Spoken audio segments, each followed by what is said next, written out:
of Famer Shane Mosley Sr. is returning to the ring this weekend at Harrah's in Philly for a celebrity boxing match. Hey guys, it's Sugar Shane Mosley.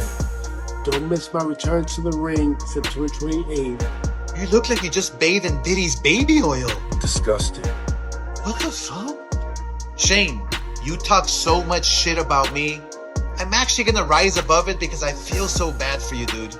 I want to buy out the arena you're fighting in. Let me know who I can contact so I can make this happen. And by the way, keep my name out of your fucking mouth. Oscar. You had to go and poke the bear. Why? Why did you poke the bear? Somebody needs to tell that girl to get her fist out your ass because nobody likes you. Nobody likes you. So, you want me to keep your name out of my mouth, but you know what? We do a fight. You can fight. This will be the 4th time I whoop your ass. Because I beat you as a kid, and then I beat you 2 more times as a professional fighter. Now we can just do it again. I don't know why you're such a little bitch. Let's just fight it out, okay? So, Oscar, we saw the video, man. Shane already beat you in the amateurs. He beat you twice in the pros. Obviously, you're mad because he's stepping back in the ring in celebrity boxing, ex-Rumble. So we could do this in a 6-round match. We're going to get the investors. We got the money to put up to make this happen. Now, you got to step in the ring. Come on, man. We'll put up $10 million for you to step in the ring with Shane Mosley. Our investors are approving this. Let's get it. I'll see you on the other side. What's good? It's the one and only, but what do I know? Boxing coming back at y'all with another one, man. So you just heard Shane Mosley respond to Oscar De La Hoya and calling him out for an official, I don't know if it'll be a sanctioned bout or an exhibition bout, but $10 million. I mean, they offer Oscar De La Hoya, they're offering Oscar De La Hoya $10 million. I don't know how you would turn that down, right? As you can see, this is Shane Mosley's verified Instagram account. It says, all this BS you talking, show it in the ring and solve this like a man. Don't be a bitch.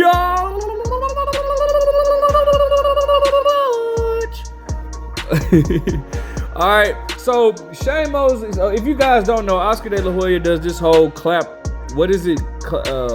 back Thursdays. And I'm not gonna lie, they are pretty entertaining. And so he mentioned Shane Mosley. I guess he's actually, Oscar De La Hoya been having issues with a lot of people lately. He did one talking about Juan Manuel Marquez, saying Juan Manuel Marquez accused Oscar De La Hoya of owing him money, stealing him money from the Pacquiao fight. It was the Pacquiao fight. Okay. Then he did one. Of course, you know, he does his daily routine with Canelo Alvarez. Oscar De La Hoya is a very bitter person. Like I peeped that out.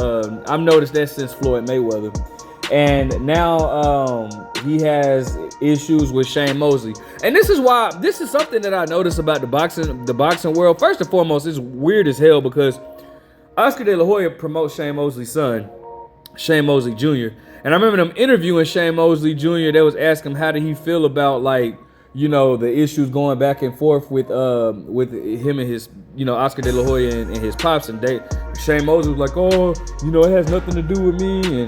And I'm looking at dude like, fam, you know you ain't on code, bro, because this man is going against your daddy, bro. Like but at the same time, I understand because it puts Shane Mosley Jr. in a weird situation because Oscar De La Hoya is promoting him. So it's like, but still, bro, it's like, what do you stand on? Do you go for the business or do you go for your family? But anyways, it's just weird that, like, something I noticed about the boxing world, going back to what I was talking about, is like, bro, you'll see fighters and they'll be like chopping it up with each other and hugging it out or everything like that. Then next thing you know, bro, they online dissing each other. And I promise to God, I've never liked that at all. Like, I noticed that a lot of times when fighters, after a fight, right, they'll embrace each other, hug each other. Then, you know, later on down the line, like a month or two down the line, you'll see one fighter talking bad. Oh, you know, he wasn't all that. Like, you know, he you know, this, that, and the third. And like Ryan Garcia and Tank Davis, for example, like, You know what I'm saying? Like I get it that emotions like after the fight it's more so like, all right, bro, it's over with, you in good spirits and all this, the fight's over with, all that type of stuff.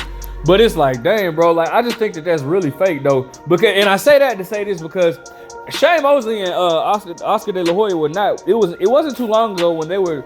I think they were at some like hotel or something like that. Not like in a room on no creepy stuff. Even though that's what De La Hoya be on, some creepy stuff. Not in a room. They was like in a hotel lobby, and De La Hoya they ran into each other and they were just talking about how much respect they have for each other, and like, oh yeah, you know, he's a great fighter, and oh my gosh, his power was something serious and all this type of stuff. And then now out of the blue, it's like they're dissing each other. They're going back and forth. You know what I'm saying? It is what it is. I mean, I of course, a lot of people like myself are speculating that this is just to sell a fight if De La Hoya agrees to it. But it is what it is, bro. Both of them are legends. Oscar De La Hoya, I really love Oscar De La Hoya in the ring, the boxer Oscar De La Hoya. Because the man really ran from no smoke, and neither did Shane Mosley. Well, except I do know it was an issue once when like Floyd, when they were both undefeated, and Floyd called Shane out, but Shane said he didn't want to fight Floyd in November. Similar to, what the heck is up with the month November, bro? Because ironically, Lomachenko said he didn't want to fight Tank Davis this November. What the heck is up with my month? Why does my month gotta cause trouble? But anyways, they're both Hall of Famers for sure. Shane Mosley moved up 2 weight classes to fight De La Hoya, beat him twice. Obviously you just heard him in the video. He beat him in the amateurs. You know what I'm saying? He beat him in the amateurs or whatnot. Now I guess they fought as kids, they fought as grown men. Now I guess they want to fight as old men. It is what it is. I don't personally, $10 million. Somebody offers you $10 million, you kind of got, I would accept it. You know what I'm saying? I don't care what nobody says. Like I would accept that. But I don't know if De La Hoya is really gonna entertain this or not.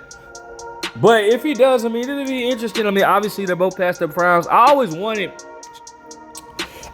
Shane Mosley to get that one last victory, because Shane Mosley has the record of 49-10 with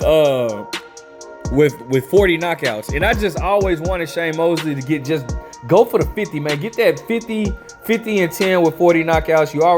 I just think that would be perfect or whatnot. It was one fight. I know he fought Sergio Mora. I felt like he should have won that fight. Sergio Mora just didn't do anything to take control of that fight or anything. As a matter of fact, Sergio Mora really just, I don't know, he put up a lackluster performance and then followed it up by saying, Shane's a nice guy, I just didn't want to hurt him. Like, fam, then why did you agree to fight him? Like, why did you even agree to fight dude then, if that's the case? But regardless, bro, look, listen. Oscar De La Hoya, he's had some really good fights in his career. I actually thought Oscar De La Hoya won his fight against Tito Trinidad. I'm not gonna lie. He kind of switched like his style up towards the end of the fight, like around like the 9th round or whatever, if I remember. But I thought he won that fight or whatever. Now I did think Oscar De La Hoya, I thought he should have lost against Pernell Whitaker. And if you guys don't remember, back then, the WBC had a rule where if you got a cut by a headbutt, and even if it was an accidental headbutt, like the case of Pernell Whitaker and Pernell Whitaker and Oscar De La Hoya, it was an accidental headbutt. But if an accidental headbutt causes a cut, then they take a point away from the person who caused the cut or whatnot. And so Pernell Whitaker got deducted a point off of that. It was a really close fight, but I thought Sweet Pea should have won that fight. But regardless, man, these guys are very respectable guys in their craft or whatnot. Now again, it's a weird situation, because it's like, bro, De La Hoya promotes your son. Not that his son really needs the money, but I know his son is trying to carve out his own legacy. And they're beefing. It's just a weird situation, bro. But it is what it is. I mean, I would watch it, bro, just for old time's sake, to see two Hall of Famers, two legends, just, you know, even though they're way past their prime. Kind of like how Roy Jones and Mike Tyson was, bro. Like, two fighters, two legends, two Hall of Famers, way past their prime. But, you know, you're just watching it just based off the fact of what they used to be. And that's how I would watch this fight. You know what I'm saying? So, if they do agree to it, if Oscar De La does agree to it, I'm all for it, bro. I would rather them to fight people like of their own generation than to be fighting like one of these young guns. So let me know what you guys think. Make sure you guys like, comment, subscribe. But what do I know?